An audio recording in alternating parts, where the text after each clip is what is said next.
எனக்கு அன்பான சகோதரனே, சகோதரியே, இந்த காலை வேளையிலே இயேசு கிறிஸ்துவின் நாமத்தினாலே உங்களுக்கு வாழ்த்துக்களை தெரிவிக்கிறேன். இன்றைக்கு நாம் வாழ்கிற உலகத்திலே உண்மையை எங்கும் எதிர்பார்க்க முடிவதில்லை. உண்மையிலே ஜீவியத்தின் அநேகர் இழந்திருக்கிறதை பார்க்கிறோம். அவர்கள் வாழ்க்கையிலும் பேச்சிலும் நடக்கையிலும் கூட சரியான உண்மையான வாழ்க்கை இல்லை. ஆனால் உண்மையுள்ளவனுக்கு கர்த்தர் வைத்திருக்கிற சில ஆசீர்வாதங்களை சிந்திக்க கர்த்தர் உதவி செய்வாராக. தேவனுடைய பிள்ளை, இன்று காலையில் நாம் சிந்திக்க வேண்டியதான ஒரு வேத பகுதி நீதிமொழியின் புத்தகம் 28ஆம் அதிகாரம் 20வது வசனத்தை சிந்திப்போமானால், உண்மையுள்ள மனுஷன் பரிபூர்ண ஆசீர்வாதங்களை பெறுவான், ஐஸ்வர்யவன் ஆகிறதுக்கு தீவிக்கிறவனோ ஆக்கினிக்கு தப்பான். இந்த உண்மையுள்ள மனிதனை தான் கர்த்தர் இந்த உலகத்தில் தேடிக்கொண்டிருக்கிறார். உத்தமனாய் ஜீவிப்போம், நமக்கு முடிந்த அளவுக்கு உத்தமனாய் இருப்போம், உண்மையாக இருப்போம். அல்லேலூயா. 1% நீ தேவனுக்கு உண்மையாக இருந்தாலும் உன்னை கர்த்தர் ஆசீர்வதிக்க விரும்புகிறார். ஆதி திருச்சபையில் நடந்த ஒரு சம்பவத்தை குறித்து நாம் சிந்திக்கலாம். ஆதி திருச்சபையிலே கர்த்தர் பேசும் பொழுது சொன்னார். அப்போஸ்தலர் 5ஆம் அதிகாரம் 1 வசனத்தை வாசித்தோமானால், அனனியா என்னும் பேருள்ள ஒருவனும் அவருடைய மனைவியாகிய சப்பீராலும் தங்கள் காணியாட்சியை விட்டார்கள். தன் மனைவி அறிய அவன் கிரயத்தில் ஒரு பங்கை வஞ்சித்து வைத்து ஒரு பங்கை கொண்டு வந்து அப்போஸ்தலருடைய பாதத்திலே வைத்தான். எனக்கு அன்பான தெய்வ பிள்ளை, இந்த அனனியா சப்பீரா என்பவர்கள் தங்கள் காணியாட்சியை, தங்கள் நிலத்தை விற்று அதை மற்ற விசுவாசிகளைப் போல இவர்களும் இருக்க வேண்டும் என்று விரும்பி இவளுடைய உள்ளம் ஆண்டவருக்கு முன்பாக வந்தது. சிந்தித்து பாருங்கள். மற்றவர்கள் கொடுத்தார்களே என்பதற்காக அல்ல, தேவனுக்கு உண்மையாய் கொடுக்கிற ஜனம் தேவை. சிந்தித்து பாருங்கள்.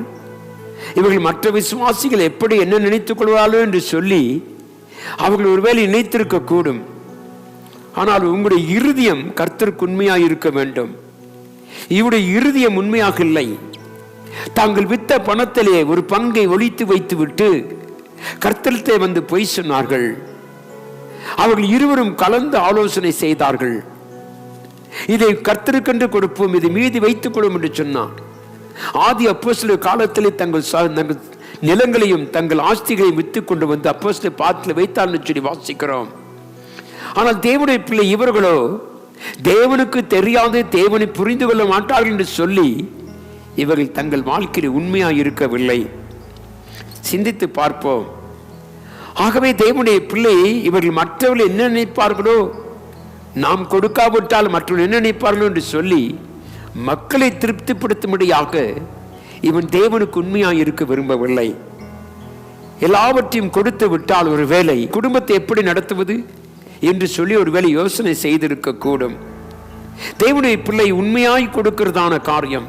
2 காசு போட்டு விதவியை கர்த்தர் சொன்னார். அவள் வாழ்க்கையில் உள்ளதை எல்லாவற்றையும் கொடுத்து விட்டாள். அருமையான தேவ பிள்ளை, மற்றவர்கள் மெச்சிக் கொள்வதற்காக நாம் எந்த காரியம் செய்யக்கூடாது. தேவன் மெச்சிக்கொள்ள வேண்டும், அவர் கிருபை செய்ய வேண்டும். இவர்கள் ஒரு பங்கை ஒழித்து வைத்து விட்டு வந்து இவர்கள் தேவனுடைய தாசனுக்கு முன்பாக பொய் சொன்னார்கள், பரிசுத்த ஆவியானுக்கு முன்பாக பொய் சொன்னார்கள். எனக்கு அன்பான தேவ பிள்ளையே, இவர்கள் அதை விற்கும் பொழுதும் அது எவ்வளவு பணத்துக்கு போகும் என்பதையும் அவர்கள் அறிந்திருந்தாலும் கூட அவர்கள் தேவனுக்கு முன்பாக பொய்யாய் வாழ்ந்தார்கள். சகோதரனை, சகோதரியே, உன்னிடத்தில் உண்மை இருக்க கர்த்தர் விரும்புகிறார். உண்மையுள்ளவன் பரிபூர்ண ஆசீர்வாதங்களை பெறுவான். ஒருவேளை அதற்கு நாள் பிடிக்கலாம், மாதங்கள் பிடிக்கலாம். ஆனால் உண்மையாக கர்த்தர் நம்மை ஆசீர்வதிக்க விரும்புகிறார். உத்தம இருதயத்தோடு கர்த்தருடைய சமூகத்தில் கொடு. எதை கொடுத்தாலும் கர்த்தருக்கென்று கொடுக்கிறோம் என்கிறதை உணர்ந்து கொடுக்க வேண்டும். இவர்கள் தங்கள் பங்கை ஒழித்து வைத்துக் கொண்டு இவர்கள் நாடகம் ஆடியதை குறித்து நாம் பார்க்கிறோம். அன்பான தெய்வஜனமே, இந்த காலை வேளையில் உத்தம இருதயத்தோடு வா. உன்னுடைய பாவங்கள், அக்கிரமங்கள் எதுவாக இருந்தாலும் சரி, அதை கர்த்தரிடத்தில் கொண்டு வா. அதை விடுவித்து உன்னை ரட்சித்து உனக்கு புது வாழ்வை தர அவர் விரும்புகிறார். நானும் நீங்களும் இப்படிப்பட்ட உண்மையில ஒரு மனிதனாக இருக்க கர்த்தர் உதவி செய்வாராக. ஆகவே தேவனுடைய பிள்ளையே, இன்றைக்கு நானும் நீங்களும் அப்படிப்பட்ட ஒரு வாழ்க்கை வாழ கர்த்தர் உதவி செய்வாராக. உன்னிடத்தில் உண்மை இருக்கிறதா? தேவனை அறிகிற அறிவு உனக்கு இருக்கிறதா? தேவனிடத்திலே இதோ தேவன் எல்லாவற்றையும் காண்பார் என்ற உணர்வு இருக்கிறதா? அப்படி இருந்தால் நீ நான் முத்த மிருதயத்தோடு தேவனை தேட கர்த்தர் உதவி செய்வாராக. கண்களை மூடி ஜெபிப்போம். எங்கள் அன்பின் நல்ல பிதாவே, இந்த அருமையான கால வேளைக்காய் உமக்கு நன்றி. கர்த்தாவே, நீர் எங்களோடு கூட பேசி வருகிற இந்த வார்த்தைகளுக்காய் ஸ்தோத்திரம். மனிதன் பரிபூர்ண ஆசீர்வாதங்களை பெறுவான் என்பதைப் போல நாங்கள் எல்லாவற்றையும் உண்மையாக இருக்க உதவி செய்யும். முடிந்த அளவு நாங்கள் உண்மையாக இருக்க எங்களுக்கு உதவி செய்யும் சுவாமி.